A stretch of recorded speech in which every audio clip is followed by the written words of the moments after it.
Permohonan talak Arya Saloka terhadap istrinya Putri Ane akan segera rampung diproses oleh Pengadilan Agama Jakarta Selatan. Pihak pengadilan hanya butuh waktu sekitar 1 bulan untuk menuntaskan permasalahan rumah tangga dari pasangan selebritis tersebut. Hanya dengan 3 kali menggelar sidang, majelis hakim kabarnya siap membuat keputusan. Ya, dalam lanjutan sidang yang berlangsung pada 21 Mei kemarin, kuasa hukum Arya Saloka, Noverizky Triputra, menyebut jika majelis hakim sudah mengagendakan pembacaan putusan di sidang berikutnya. Jika tak ada halangan, sidang putusannya sendiri akan berlangsung pada 28 Mei mendatang. Teman-teman media masyarakat Indonesia, hari ini kami telah selesai menjalani sidang pembuktian gugatan perceraian Mas Arya Saloka dengan Mbak Putri Ane.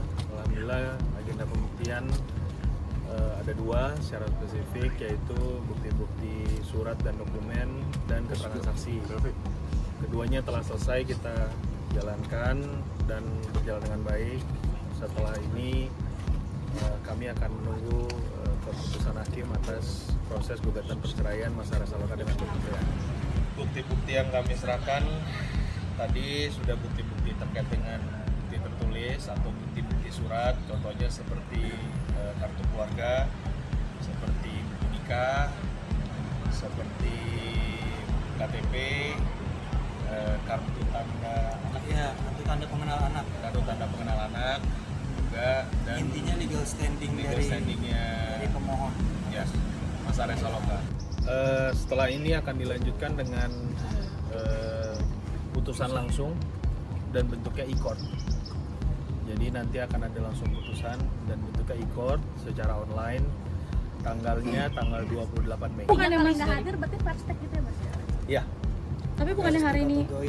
Dalam agenda pembuktian sendiri, pihak Arya Saloka membawa 2 kerabatnya bernama Adi dan Valen ke persidangan. Dari 2 orang tersebut, majelis hakim mengorek tentang kondisi rumah tangga Arya dan Putri Ane dari sejak menikah sampai jelang berpisah.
Dia mengetahui atas situasi rumah tangga Mas Arya Saloka bagaimana, yang kurang lebih sama seperti yang telah saya sampaikan, kami sampaikan sebagai kuasa hukum sebelumnya. Keterangannya kurang lebih Bukan kepada saksi dan seputar apa aja? ya, pertanyaan tadi ada yang diajukan, fokusnya banyak ke ke rumah tangga, ya artinya bagaimana Mas Arya Saloka hubungannya dengan Mbak Putri Ane hari ini. Kedua saksi menyampaikan hubungannya sangat baik-baik saja, berhubungan baik demi kepentingan anak, yang sebelumnya memang artinya ya. Menariknya, salah satu aksi yang dihadirkan di persidangan menyebut jika Arya Saloka mengalami perubahan sikap setelah rumah tangganya dengan Putri Ane mulai ada masalah. Kalau saya saksinya gimana Arya menikah dengan Putri Ane, awalnya gimana, terus ya baik. sama Putri sebelum mereka menikah kayak gitu ya. Kalau Mas Valen sendiri mungkin seberapa sering intensnya jadi teman curhat di area terkait masalah rumah tangganya ini? Kalau Mas Arya sih jarang curhat soal masalah rumah tangga, tapi ya tipis-tipis lah kelihatan dari sikapnya dia gitu. Ada perubahan kah mungkin dari sikapnya dia? Ke mana nih? Perubahan yang Mas Valen lihat gitu terkait rumah tangga ini mungkin lebih murung atau lebih apa Oh gitu? iya, lebih pendiam. Lebih pendiam. Sama seperti dua sidang sebelumnya, di persidangan yang mengagendakan pembuktian dari saksi kali ini, Arya Saloka dan Putri Anne kembali tidak hadir. Bahkan dari pihak Putri Anne pun tetap tak diwakili kuasa hukum. Ketidakhadiran Mas Arya kan karena memang sudah diwakilkan oleh kami, tapi kalau ketidakhadiran dari Mbak Putri Anne, harapan kami sampai hari ini tanggal 21 ya beliau menyepakati dan menyetujui proses ini berjalan dengan baik.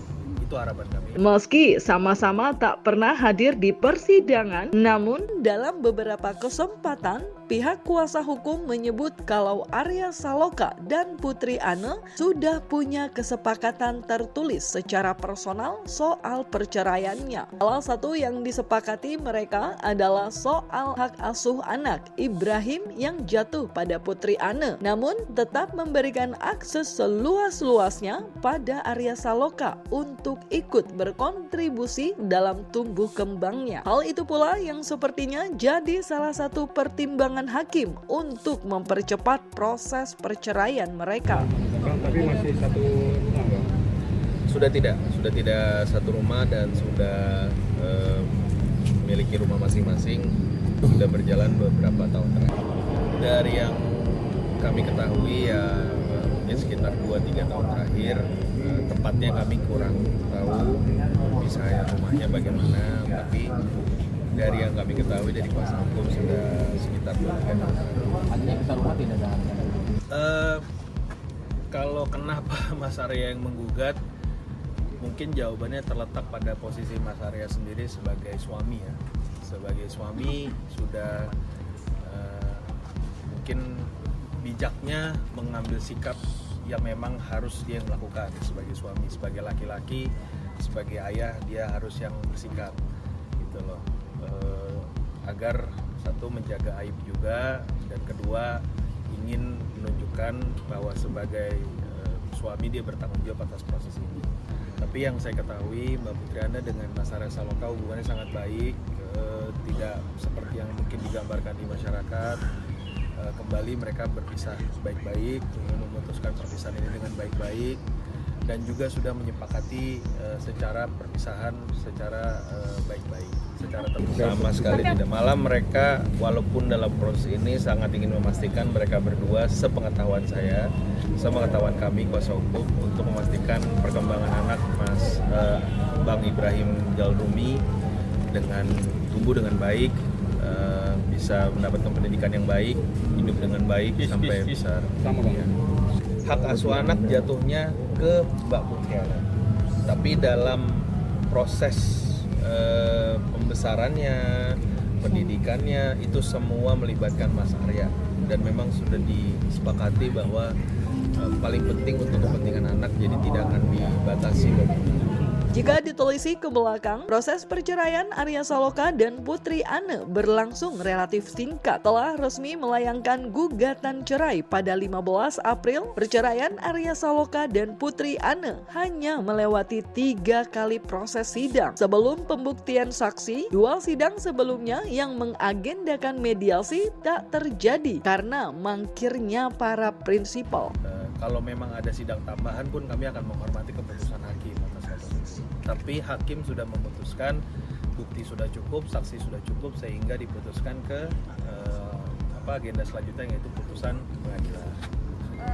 Kalau Bapak lihat dari gugatannya mungkin tidak boleh secara detail, hanya pokok permasalahannya hanya perselisihan pertengkaran. Jadi ada perselisihan pertengkaran sehingga dia mendalilkan dengan pasal 19 huruf F Peraturan Pemerintah Nomor 975 perselisihan